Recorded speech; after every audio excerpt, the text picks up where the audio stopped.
நானொரு சிந்து காவடி சிந்து ராகம் புரியவில்லை, உள்ள சோகம் தெரியவில்லை. தந்தை இருந்தும் தாயும் இருந்தும் சொந்தம் எதுவும் இல்லை, அதை சொல்ல தெரியவில்லை.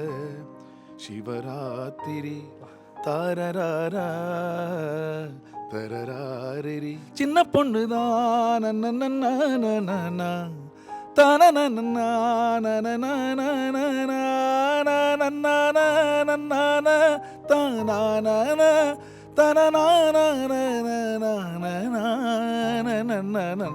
ஆசை அதிகம் வச்சு இது ஒண்ணு. நிலவே முகம் காட்டு தரிராரே தரராரே.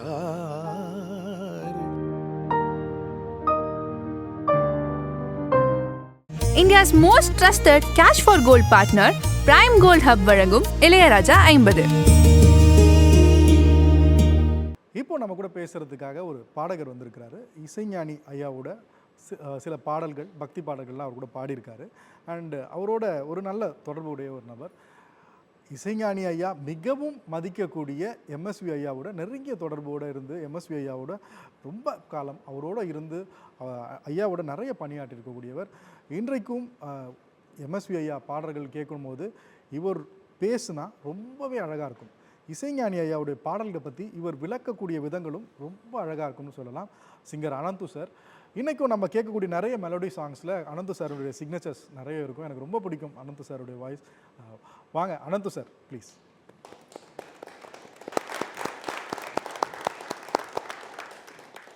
வணக்கம் சார். நன்றி சார், ரொம்ப நல்லா இருக்கும் சார். நன்றி சார். Please PC sir. எல்லோருக்கும் வணக்கம். மிக அருமையான ஒரு தருணம். இசைஞானி அவர்களை அவர்களுடைய 50 வருஷம் சொல்லக்கூடாது. அவர் சொல்லும்போது என்ன சொல்லியிருக்காருன்னா 50 வருஷம் இல்லை, வருஷங்கள் தான் ஓடிட்டுருக்கு, நான் அப்படியே தான் இருக்கேன்னு சொல்லிட்டு இருக்காரு. ஸோ அவர் என்றுமே சிரஞ்சீவி தான், அதில் சந்தேகமே இல்லை.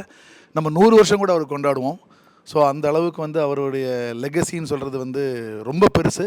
ஸோ இந்த தருணத்தில் நம்ம கவின் அவர்கள் என்னை அழைத்து ஆதன் சேனலில் என்னையும் அழைத்து என்னுடைய அனுபவங்களையும் பகிர்ந்து கொள்வதற்கு, உங்களுடன் இணைந்து என் அனுபவத்தையும் பகிர்ந்து கொள்வதற்கு இங்கே வந்திருப்பதில் மிக மகிழ்ச்சி அடைகிறேன்.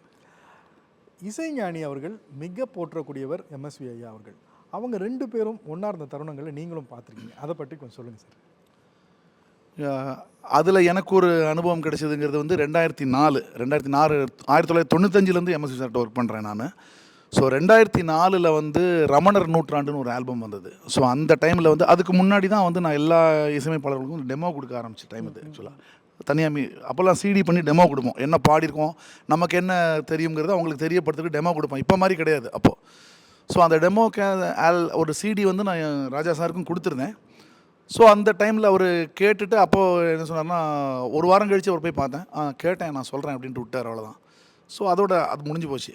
ஸோ அதுலேருந்து ஒரு 10 நாளைக்குள்ளே திடீர்னு எம்எஸ்வி சாரோட இன்சார்ஜ் எனக்கு ஃபோன் பண்ணி, மிஸ்டர் சந்துருன்னு பேர், அவர் ஃபோன் பண்ணி நாளைக்கு ராஜா சாருடைய ஸ்டூடியோவில் கம்போசிங் இருக்குது.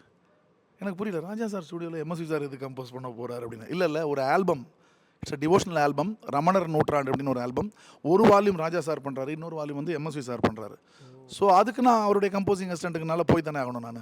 ஸோ நாளைக்கு ஸ்டூடியோவில் தான் கம்போசிங் சொல்லும்போது சரி நல்ல பரவாயில்ல, நமக்கு இது ஒரு டபுள் சான்ஸ் சொல்லிட்டு போயாச்சு. அங்கே போயாச்சு.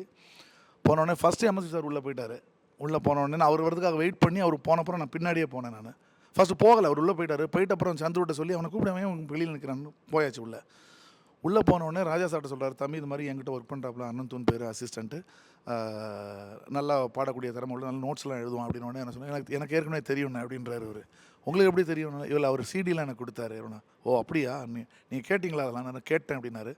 அது கேட்டது இருக்கட்டும், இப்போ கம்போசிங்கில் நேராக பாட வைக்கிறேன், அதில் கேளுங்க அப்படின்னாரு. ஸோ அப்படி தான் அறிமுகமாச்சு அவர்கிட்ட.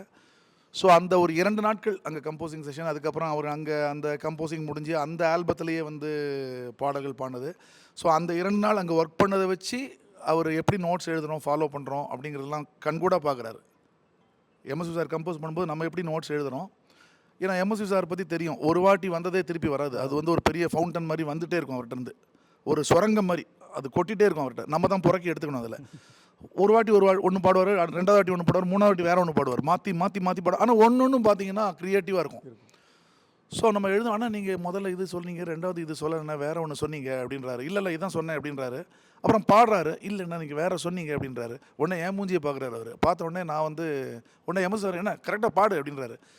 ஸோ நான் வரிசையாக நம்பர் போட்டு எழுதியிருப்பேன். முதல்ல என்ன பண்ணார், ரெண்டாவது என்ன பண்ணார், மூணாவது என்ன பண்ணார். ஸோ ஒன்றுன்னா வரிசையாக பாடி காமிக்கிறேன் இல்லையா, அதெல்லாம் வந்து என்னென்னா அதை நோட் பண்ணுறாரு ராஜா சார். நோட் பண்ணிட்டு நெக்ஸ்ட் டே அந்த அன்னைக்கு ஒரு பாட்டு தான் கம்போஸ் பண்ணார் அவர். நெக்ஸ்ட் டே அங்கே போகிறோம். நெக்ஸ்ட் டே போகும்போது வந்து நேராக வந்தோடனே, அண்ணா நீங்கள் கம்போஸ் பண்ணுங்கள், நான் ஃபாலோ பண்ணிக்கிறேன், தம்பிக்கு என்னோட ஆல்பத்தில் ஒரு சாங் இருக்குது, அது பாடட்டும் அப்படின்றாரு அவர்.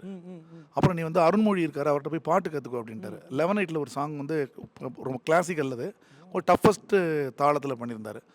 ஸோ அதை கற்றுக்கிறதுக்கு என்னை அனுப்பிச்சிட்டாரு. ஸோ அது போயிட்டு அது முடிச்சுட்டு நாங்கள் வந்து அது முடியும் போது ஒரு மணி ஆகிப்போச்சு. அப்புறம் வரும்போது என்ன பண்ணாங்க, இவங்க பிரேக் பண்ணிட்டாங்க. அப்போ அந்த சந்துரு வந்து என்ன பண்ணுவார்னா, எப்போவுமே எது பாடினாலும் கேசட்டில் பண்ணி வச்சுருப்போம். அந்த கேசட்டில் இவங்க 2 பேரும் பேசியிருக்காங்க. எம்எஸ்வி சார் கூட ராஜா சாரும் பேசியிருக்காங்க. ஆனால் அந்த பையனை ரொம்ப நல்லா தயார் பண்ணியிருக்கீங்க, நீங்கள் என்ன சொன்னாலும் எழுதுறான், ஃபாஸ்ட்டாக எழுதுறான், ரொம்ப நல்லா தயார் பண்ணியிருக்கீங்க இந்த பையனை அப்படின்லாம் அவர் பேசி வச்சுருந்தார் அந்த கேசட்டில். ஸோ அந்த கான்வர்சேஷனுடைய கேசட் நான் இன்னும் வச்சுருக்கேன் வீட்டில் ஆக்சுவலாக. ஸோ இதெல்லாம் ஒரு பெருமைக்காக சொல்லிக்கிறது இல்லை. இதை வந்து நமக்கு லைஃப் டைமில் ஒரு கிடைச்ச ஒரு பெரிய ஒரு பிளெஸ்ஸிங். இதெல்லாம் ஒரு ராஜா சாரோட வாயிலெல்லாம் வந்து இது மாதிரிலாம் வருது அப்படிங்கிற ஒரு விஷயம் இருக்கு இல்லையா, அது வந்து அவர் பாராட்ட மாட்டார் யாரையும் சொல்கிறாங்க. கண்டிப்பாக அவர் பாராட்டுவார். ஒர்த் இருந்ததுன்னா நிச்சயமாக பாராட்டுவார். முகஸ்துதிக்காக எதுவும் பேச மாட்டார், முகத்துக்காக பேச மாட்டார். உண்மையாகவே திறமை இருந்ததுன்னா பாராட்டுவார். ஆனால் எம்எஸ்வி சார்னா அடிக்கடி சொல்லுவார். இவரெல்லாம் ஒரு வாட்டி சொல்கிறது தான். ஒரு வாட்டி சொன்னால் ரஜினி சார் சொல்கிற மாதிரி, நான் ஒரு தடவை சொன்னால் 100 தடவை சொல்கிற மாதிரிங்கிற மாதிரி, அது மாதிரி ஒரு கேரக்டர் தான். பட் இவங்கெல்லாம் என்ன சொல்கிறதுனா, he is a great blessing to MSV சாரும் சரி, ராஜா சாரும் சரி, இவங்கெல்லாம் வந்து ஒரு பெரிய பிளெஸிங் இண்டஸ்ட்ரிக்கு. இது மாதிரி ஒரு இசையமைப்பாளர் இந்த மாதிரி கிரியேட்டர்ஸை வந்து இனிமேல் இந்த உலகம் வந்து இசை உலகத்தில் சந்திக்குமாங்கிறது ரொம்ப ரேர் தான். இந்த இசை உலகமே சந்திக்குமாங்கிறது. ஏன்னா அவங்கெல்லாம் வந்து எப்படி சொல்கிறது, ஒரு சினிமாவிலையும் அவங்கள கட்டுப்படுத்த முடியாது. அவங்கெல்லாம் ஒரு வரையறைக்குள்ளே வரமாட்டாங்க. பவுண்டரிஸ் தாண்டினவங்க அவங்கலாம். இப்போ நீங்கள் சொன்ன மாதிரி எல்லாருடைய லைஃப்லேயுமே அவங்க இருக்காங்க இல்லையா. ஸோ அது மாதிரி எப்படி சொல்கிறது, அது he's a great personality. MSV ஐயா எப்படிப்பட்ட ஒரு அன்பு இசைஞானி மேலே வச்சுருந்தார்? இல்லை, தம்பின்னு தான் கூப்பிடுவார். என்னுடைய அருமை தம்பின்னு தான் சொல்லுவார். அதாவது மெல்ல திறந்தது கதவு பண்ணும்போதே நிறைய வாட்டி சொல்லியிருக்காரு. அதாவது ராஜா சார் வந்து ஒரு 2 வருஷமாக அவர்கிட்ட கேட்டுட்டு இருந்தார், ஆனால் நீங்கள் மெலடி போட்டு கொடுங்க, உங்கள் மெலடிக்கு நான் வந்து மியூசிக் பண்ணணும். கிட்டத்தட்ட ஒரு மெல்ல திறந்தது கதவு வரத்துக்கு முன்னாடி ஒரு 2 இயர்ஸ் பேக்கே சொல்லி. அப்போது எம்எஸ்வி சாருக்கு பெரிய ஒர்க் இல்லை. அப்போ அவர் சொல்லியிருக்காரு, சந்தர்ப்பம் வரட்டும் தம்பி, பார்க்கலாம், சந்தர்ப்பம் வரட்டும் சொல்லிட்டு இருந்திருக்காரு. ரொம்ப இப்படியே போயிட்டே இருக்கும்போது ஒரு நாள் சொன்னார், ஆனால் ரொம்ப ஒரு மாதிரி ஒரு எமோஷனான வார்த்தை அது. என் லைஃப்பில் நான் சாகிறதுக்கு முன்னாடி எனக்கு அந்த பாக்கியம் கிடைக்குமான்னு கேட்டிருக்காரு. கேட்ட உடனே இவர் ரொம்ப எமோஷன் ஆகி, அந்த மாதிரிலாம் பேசாதீங்க தம்பி, நம்ம சமயம் வரட்டும்னு சொன்னதுடைய அர்த்தம் வந்து வாய்ப்பு வரணும் இல்லையா, நம்ம பண்ணுற 2 பேர் சேர்ந்து பண்ணுற மாதிரி ஒரு ஆப்பர்ச்சுனிட்டி வரும், வந்தால் தான் பண்ண முடியும், இல்லைன்னா எப்படி பண்ண முடியும் அப்படின்னு கேட்டிருக்காரு. ஸோ கரெக்டாக பார்த்தீங்கன்னா மெல்ல திறந்தது கதவு அதுக்காகவே அமைஞ்ச மாதிரி ஒரு படம் அது ஆக்சுவலி. ஸோ அந்த டைமில் 2 பேர் சேர்ந்து பண்ணும்போது ஆக்சுவலாக எப்படி நடக்க போகுதுங்கிறது எம்எஸ்வி சாருக்கு தெரியாது. ஏன்னா இவர் வந்திருக்காரு, நீங்கள் தான் டியூன் போடுங்க தம்பின்னு இருக்காரு. அவரை இல்லை நீங்கள் தான் டியூன் போடணும், நான் ஒன்லி பேக்ரவுண்ட் மட்டும் தான் பண்ண போகிறேன் அப்படின்னு இருக்காரு. ஏன் அப்படி சொல்கிறீங்க, நீங்கள் ஒன்று கம்போஸ் பண்ணுங்க அப்படின்னு இருக்காரு. இல்லை இந்த படம் முழுக்கவே அப்படி தான், நீங்கள் தான் கம்போஸ் பண்ண போகிறீங்க அப்படின்ட்டு. ஸோ அந்த டைமில் நான் இல்லைன்னு வச்சுக்கோங்க, அது தட் வாஸ் 86 நினைக்கிறேன் எனக்கு தெரிஞ்சு. ஸோ அதுக்கப்புறம் வந்து பார்த்தீங்கன்னா எம்எஸ்வி சார் தான் முழுக்க அந்த படத்துக்கு எல்லா டியூனும் பண்ணியிருக்காரு. 2 பாட்டு தவிர, அதாவது இந்த குழலூதும் கண்ணனுக்குன்னு ஒரு சாங்கு, தில் தில் தில் மனதில், இந்த 2 சாங் மட்டும் ராஜா சாரே பண்ணியிருப்பார். ஸோ மிச்ச சாங் எல்லாமே எம்எஸ்வி சார் டியூன் பண்ணி ஃபஸ்ட்டு டியூன்லேயே ஓகேயான பாட்டம் எல்லாமே. அவர் வந்து கிட்டத்தட்ட 5 டியூன் 6 டியூன் போட்டிருக்காரு. பட் வேண்டாம் நான் டியூன் போடாதீங்க, இல்லை வேறு டிஃப்ரெண்ட்டாக ட்ரை பண்ணுவான்னு சொல்லி கடைசியில் பார்த்தீங்கன்னா எல்லா சாங்கும் ஃபஸ்ட் டியூன்லேயே ஓகேயானது தான். ரெண்டாவது அவருக்கு வந்து இவர் மேலே ரொம்ப, அப்போ தான் 2 பேர் ஒர்க் பண்ணியிருக்காங்க, இவர் மேலே ரொம்ப ஒரு அபிமானம் அவருக்கு, எம்எஸ்வி சாருக்கு. ஏன்னா இவருடைய டேலண்ட் அது நிறைய பேசியிருப்பார் அவர் ஆக்சுவலி.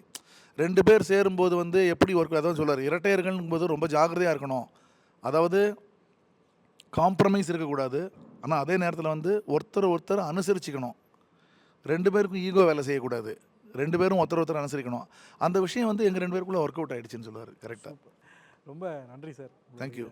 இந்த அருமையான ஒரு யாருக்கும் தெரியாத நிறைய விஷயங்கள்லாம் எங்களோட ஷேர் பண்ணீங்க. தேங்க்யூ, ரொம்ப நன்றி சார். Thank you so much. தொடர்ந்து நிறைய பண்ணுங்கள். அவரை இன்னும் 50 வருஷம் இல்லை 100 வருஷம் கொண்டாடுவோம். எல்லாருமே அவங்கவுங்க மனசில் என்ன தோணுதோ அதை வெளிப்படையாக பேசுங்க, அவரை கொண்டாடிட்டே இருப்போம். நன்றி. தேங்க்யூ.